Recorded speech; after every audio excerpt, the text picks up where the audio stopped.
It's a small beam of light that can cause some big problems for pilots charged with keeping you safe in the skies. And the problem's happening right here in West Michigan.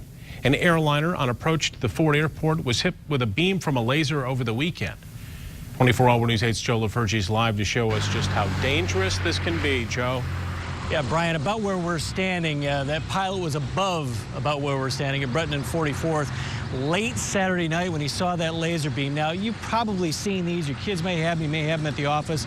They're pretty innocent, filtered through the lens of a camera. But as these handheld lasers become more and more popular, they're becoming more and more of a problem for pilots.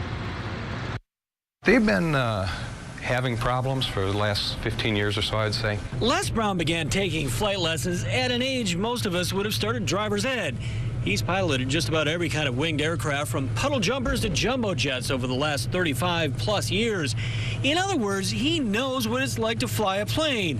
He says concentration is critical, especially during landing. The closer you get to the ground, the more focused you are, the less time you have to react. Add a sudden beam of light to a darkened cockpit like you're about to see in this simulation we found on YouTube, and that landing can turn stressful, possibly dangerous. It's a big blinding light, and there may be pain associated with it, and it's temporarily incapacitating at least. And pilots do have a what we call compartmentalization, where we do tend to block that stuff out. But, you know, we're human beings. If something else was to go wrong with the airplane at that same point, you might miss it because of that startle factor. So the concern over an incident late Saturday has officials at the Ford airport concerned, and the TSA and FBI investigating.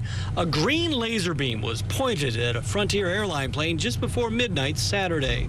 The plane was on approach to Ford. At about 11:40, the pilot noticed the beam. The jet was about 3 miles from runway 8 right, which would put the beam somewhere in the area of Breton and 44th.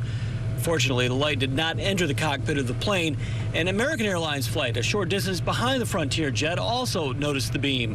Complaints about lasers are more and more common these days with the proliferation of the small laser pointers. The Federal Aviation Administration began tracking the problem in the 1980s and saw a sharp rise in cases beginning in the 90s. Ford alone gets 4 to 6 reports a year. Police checked out the area of 44th and Breton Saturday night, but as in most cases, they couldn't find the offenders. Pilots say most people pointing the lasers don't realize the trouble they cause. They're just somebody playing around, having fun, and not realizing the danger they're putting people in.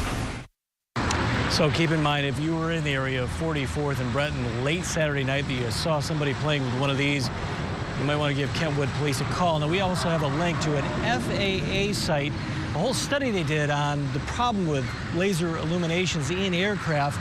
That and more videos, all of that at woodtv.com. Live in Kentwood, Joe LaFurgey, 24 Hour News 8.